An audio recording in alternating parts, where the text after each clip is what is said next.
A few years ago, a potential client approached me telling me that she hated her job. She described a toxic work environment where coworkers distrusted each other and the boss undermined employees and everyone is expected to work day and night. She was exasperated and she approached me because she wanted work that was more meaningful and fulfilling. So I asked her, "What have you done so far to look for a new job?" She said, "Oh, I've been applying to at least 5 to 10 jobs every day. On the train to work, I get on my smartphone, I look at all the different jobs on this website, and I just go down the list, applying to each and every one of them." All the jobs? I asked her. Well, let me ask this question. For this one particular job that you applied for, I just picked one that she described. If this company offered it to you, would you take it? "Oh no," she said, "I wouldn't take that job at all." Then why did you apply to that job in the first place? I asked. "Because I just need to do something.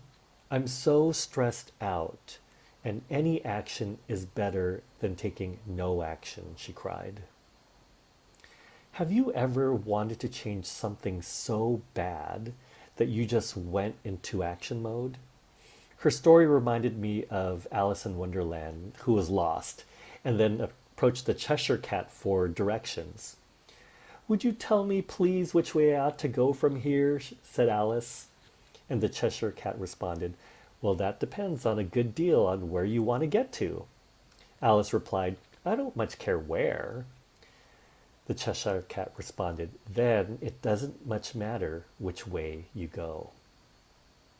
My client, just like Alice, knew she didn't want to be where she was at.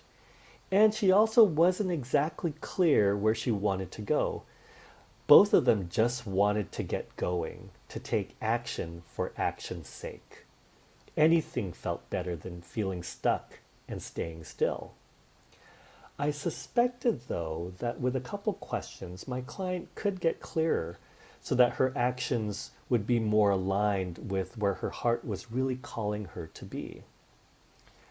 Imagine yourself, I said to her, doing work that felt ideal for you, in an environment where you felt was the right and perfect place just for you. How do you imagine you'd feel? Oh, she responded, "That's easy. I'd feel free." "Well, tell me more," I nudged. "I'd feel like I could breathe. I wouldn't be tired all the time. I wouldn't dread going to work," she continued. "So," I asked, "you'd feel like you have energy and you might be looking forward to going to work every morning." "Absolutely," she exclaimed. "I'd feel like I was respected by my coworkers and my boss. I'd be doing things that I really enjoyed and was good at. And I'd feel like I was making a difference in what I was doing." I noticed that her mood shifted, and there was a lightness of energy that was exuding from her being.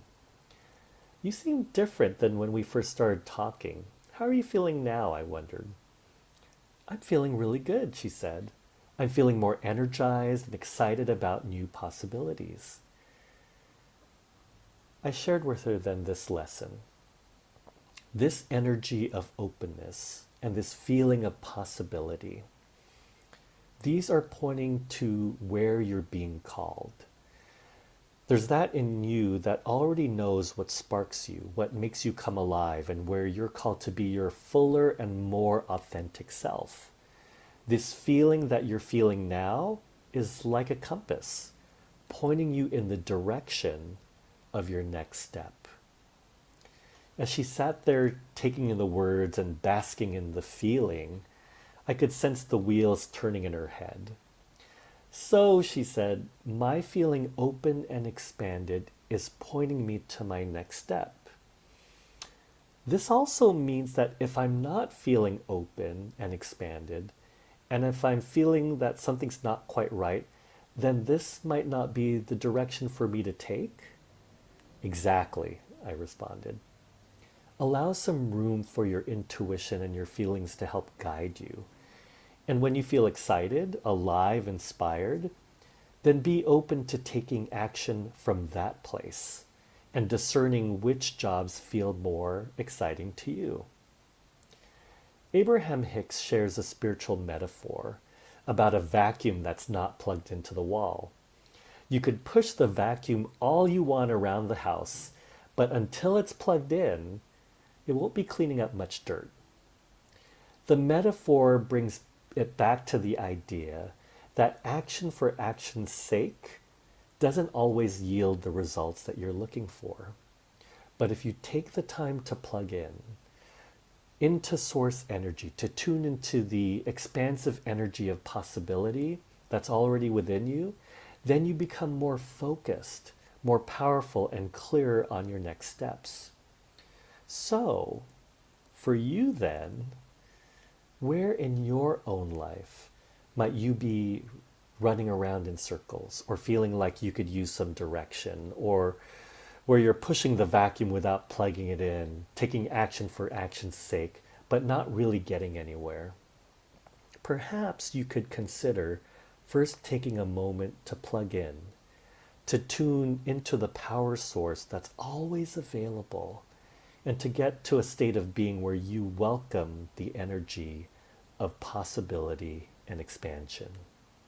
Because once you're plugged in, life actually starts to unfold a whole lot easier, and sometimes in seemingly magical ways.